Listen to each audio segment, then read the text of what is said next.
Hey guys, good evening from Shanghai, a wet, rainy, cold Shanghai, and I'm off to Chengdu right now, the home of the panda. I'm gonna go get my flight, which is about 2 hours. So I'm gonna get the metro there right now, back on the Molgev, which is one of the fastest trains in the world. That'll get me to the airport pretty quick. And yeah, let's get a ticket. Let's go.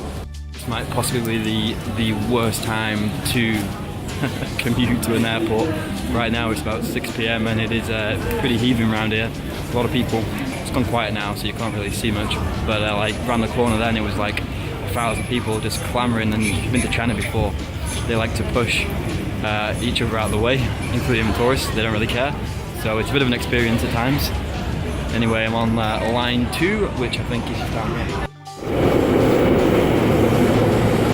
Just about to get the Molgev for the second time. As you saw from my vlog the other day, I've already done it, and I'm on my way up again to catch the Molgev, which I need to, otherwise I'll be pushing it for time myself a little bit too late to catch this flight, but no problem. We're nearly there.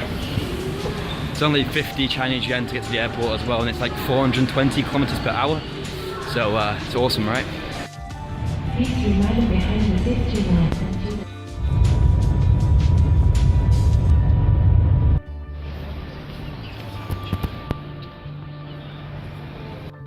Just had to go for a full passport control for a domestic flight here in China.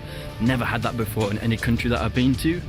This is country number 29, and of all domestic flights that I've done in between countries, there's never been like a border search and a passport control as intense as that one here in China. I'm gonna go to the gate now anyway. Another thing that was very funny then was when the lady was searching me with the electronic detector, the magnetic detector that detects metal, you know, as you go through the border gate, and it doesn't beep, and then sometimes they waft the wand over you, whatever you want to call it. I can't even get my words out right now. And it was a woman, and she was searching me really intensely, grabbing my ass, grabbing my leg. It was like the most intense thing ever, and I was just thinking, so if that's in the West, can you imagine a woman doing that? She should be fired on the first day. But I'm sure over here they don't really care about you know, sexual roles. They, you know, like in the UK, for example, where I was raised, a guy has to do it to a guy and a girl has to do it to a girl. Well, I feel like a girl just sexually violated me right then, but hey, it's all good. I think I'm the only Westerner on this flight. Everyone is Chinese but me.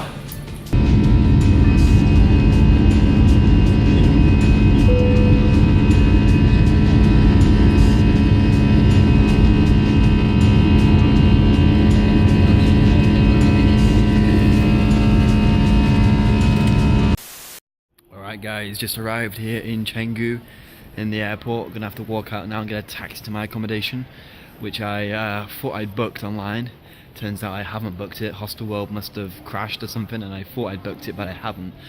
So I'm gonna go to this place. It looks pretty good. It's got a 24-hour reception and it's pretty cheap, and hopefully they've got a room for the night, which is not a private room, so I don't have to pay $40 etc, etc. And so gonna get a taxi now. The main goal is to not get scammed today, because in Shanghai I was scammed by the fake airport employee scam, and I probably paid over $15 too much, which was very, very frustrating. I don't think I mentioned that in my previous vlogs, but that was very annoying, and you must watch out for a woman come up to you proclaiming to be an airport employee with an airport lanyard and an airport uniform. It turns out they're not. They're going to put you into a black cab and they're going to be overcharged tremendously and scammed. But now I'm going to go and get a taxi now, and hopefully this time better luck to me. Let's go and explore Chengdu. So yeah, getting approached quite a bit here outside the airport by people, you know, trying to say taxi, taxi, taxi. And the trick is, from traveling all over the world, is that if somebody comes up to you in an airport asking you, do you want a taxi, say no. Always, you're going to pay more. Either it's a scam or you're going to get charged way, way more. What's up guys, just checked into my accommodation here. Found a hostel that was just $4 per night, rated 8.8 on Hostelworld, so pretty good. And here it is, pretty basic. This is the common room, if you'd call it a common room. I don't know if I would call it one. There's the elevator. These are all rooms, and here is a public bathroom in here. Here's to the next couple of days here. It's gonna be good. See you in the morning. Guys, we're here in Chengdu. It's pretty cold here. It's quite northerly in China, so it definitely feels more like a raw Chinese feel to it. Definitely much older, less modern, and maybe a little bit less developed than Shanghai. But today I'm going to go and see the pandas, so I look forward to doing that. I'm going to the panda base where they look after the pandas, the giant pandas, which are almost unfortunately extinct. So I'm going to head there right now. This is a very big city, by the way. I think the population of Chengdu is like 15 million, which is like double New York and double London. And you've probably never heard of Chengdu, right? Which is definitely a very, very Chinese thing. These huge cities in the middle of China you've never heard of, yet they're double the size of London and New York. Is pretty insane. So let's go and head to see the pandas right now. It's about a 2-hour journey from here. It's on the other side of the city. And like I say, Chengdu is a massive city, so we're going to head there right now. This is my accommodation, by the way. Well, that was my accommodation up there. And the total cost for the night was only $4 US, which is an absolute bargain. It's a very, very nice hostel, good beds, like capsule style, for just $4 US, and so very, very cheap here in this part of China. Like I said before, I must say that it really feels like you're stepping into China here in Chengdu. And I've only got 2 days here in Chengdu, which is frustrating. I made a mistake and I put it on my Instagram that I only decided to do 17 days in China. China needs at least 4 to 6 weeks to really see it all. You could spend 5 days in Chengdu, but I've only got 2 days here, which is not enough in such a big city. So I'm just going to try and see as much as I can and stay positive, you know. Alright, so I'm just trying to find the panda base where they keep the giant pandas, but it's proving quite tricky because the public transport here is not easy, and the bus stops are not where Google tells me they are.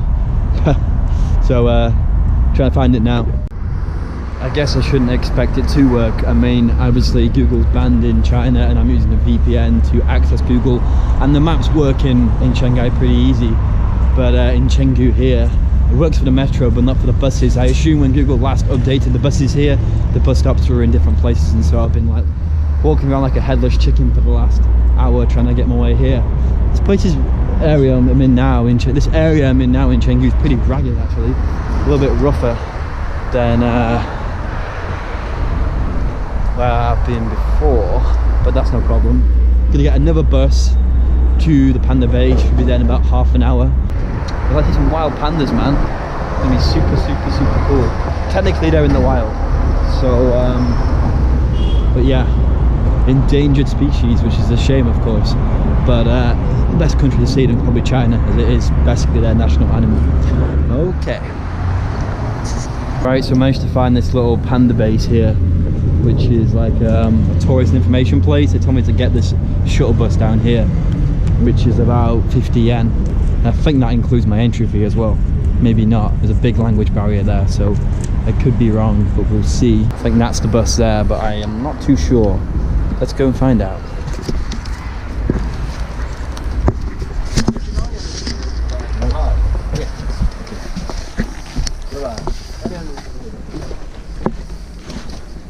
Alright, so yeah, this was the bus that will take me to the panda base. 50 yen, I think it includes my entry fee, but like I said, there was a language barrier, so maybe not. Maybe I got scammed, but maybe it was to break down in communication. Most likely the latter. But yeah, I'm finally on my way to see some pandas. That was an ordeal. Yeah, all good.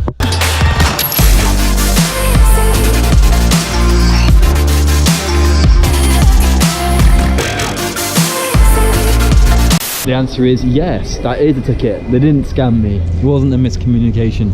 So 50 yen for a bus there and back, including entry. Pretty good deal.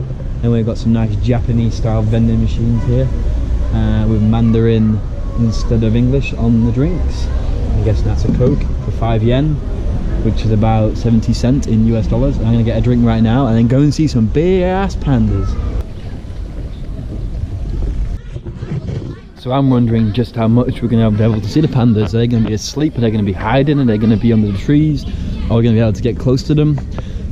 Who knows? We're going to find out very, very soon here at the panda base in Chengdu. That's where we are, if I didn't already tell you. Check out this big bird here. No idea what type of bird this is or what species of bird it is, but it's a big bird. Look at that cool thing. Hello, buddy.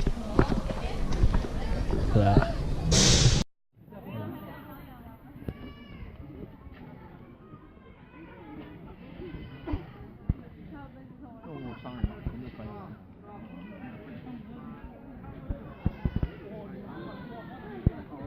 He's awake and moving. Very, very cool.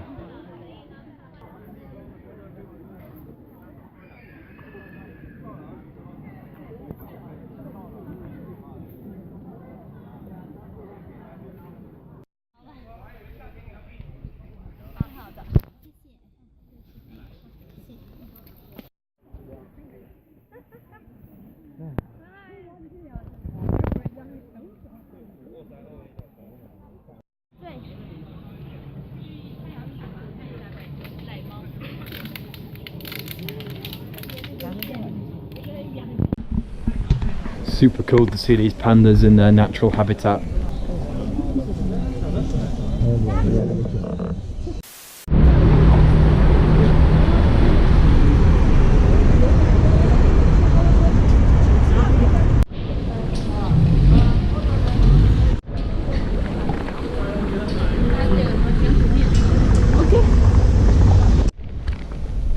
Alright, so I'm just here in a really old part of Chengdu, and yeah, really nice around here.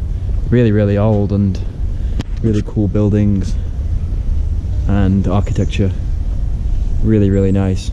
And so today I'm going to relax, go around the city itself, look at some of the old buildings, look at some of the old towns, the old temples, etc. You get the gist. Should be pretty good.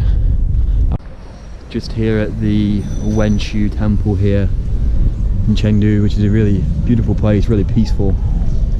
The Wenshu monastery, sorry, not temple, it's a monastery, Buddhist monastery, and I'm going to walk around now and check it out. It's really beautiful here.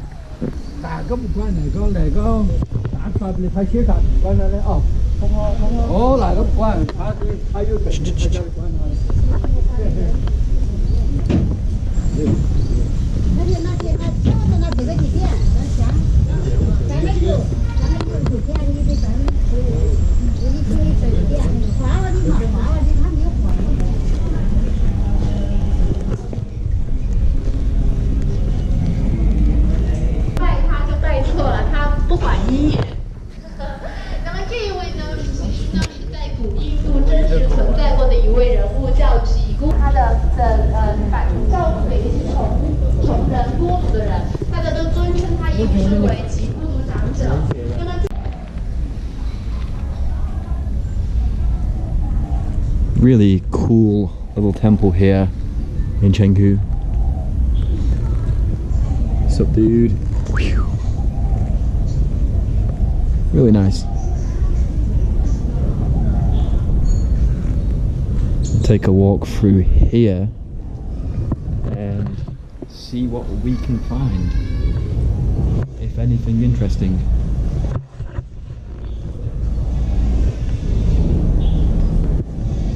Some kind of symbols. Don't even think that's Mandarin, I think that is just random scribbles of some description. Maybe it's ancient Mandarin, I don't know. Probably not.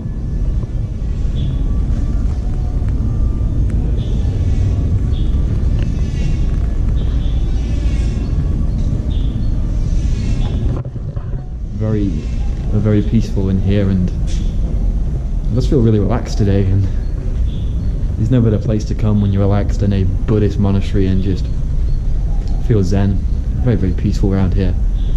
Leaving the stress of the big city of Chengdu, 15 million people, hustle and bustle, electric bikes everywhere. Come to a Buddhist monastery here and get zen. This monastery here, the Wenshu monastery, was built about 1,300 years ago, so this is a real step into history here.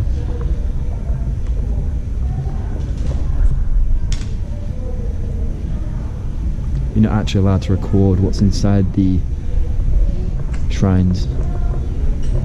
because it's sacred, but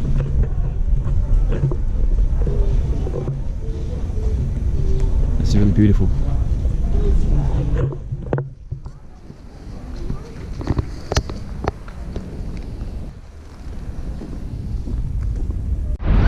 Alright, Quintin Road. Check out this place. Really, really nice. This is a really, really beautiful part of Chengdu.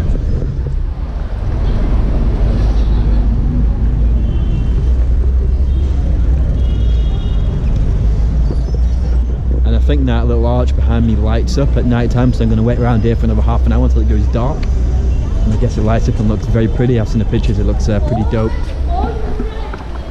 But it looks dope on here anyway already, doesn't it? It's really, really cool, really nice. Beautiful Chinese lanterns everywhere.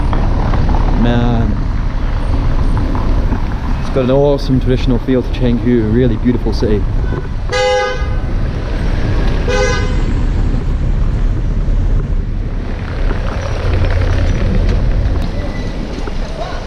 Look at this one to the left. How beautiful is that? Wow, gold.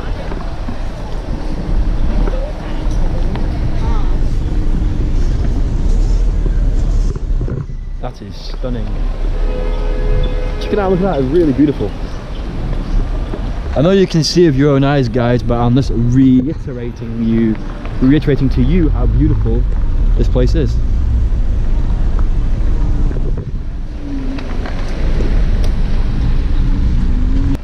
So I think a lot of these places are nice little shops and they're quite expensive shops by the looks of it. Really high end, so I won't be going in there. Looks like a lot of it's jewellery and watches and stuff like that. And I think there might be a restaurant in there. Yeah.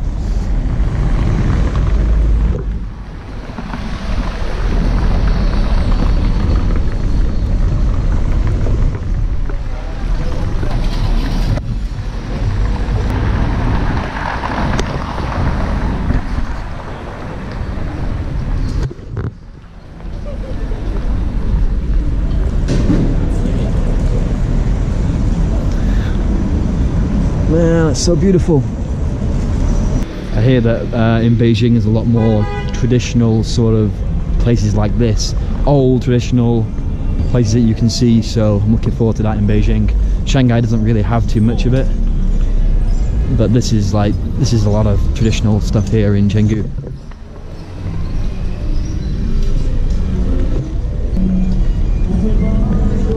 Beautiful colours in that building now. Red Chinese lanterns lighting it up.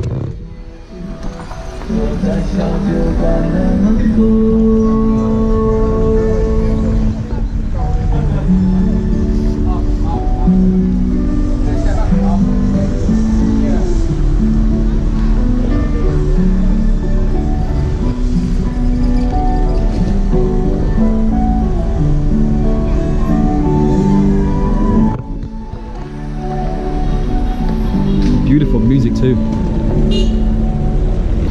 And there's some big fishes swimming around doing their own thing.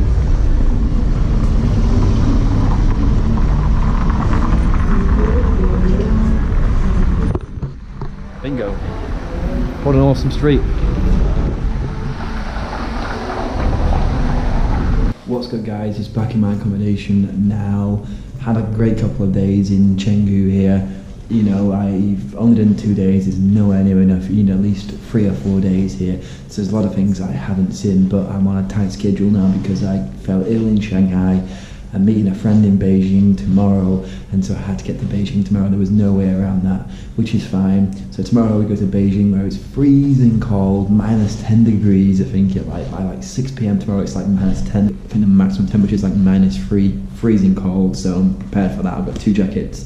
Bought a scarf in Shanghai and stuff, so I'm prepared for it. Pair of gloves, etc, etc. So I'm looking forward to going to Beijing, the Great Wall, and all the wonderful things around Beijing. And I've got a friend who speaks Mandarin who I'm meeting there, and that's going to be a tremendous help too. So good couple of days in Chengdu. 2 days is not enough here. You need 3 or 4 days. There's a lot to see. A lot of it is outside Chengdu, around Chengdu. A lot of day trips. A lot of things that take maybe 2 hours to get to, you know, you really do need to have more than 2 days here. But that's no problem. Also, I had a great time. Great to see the pandas. Great to see some of the old traditional China. I had a great time, and I'll see you guys in Beijing. Thank you for watching as always, and let's keep vlogging and let's keep traveling the world. It's the greatest thing any human being can possibly do. Thank you for watching.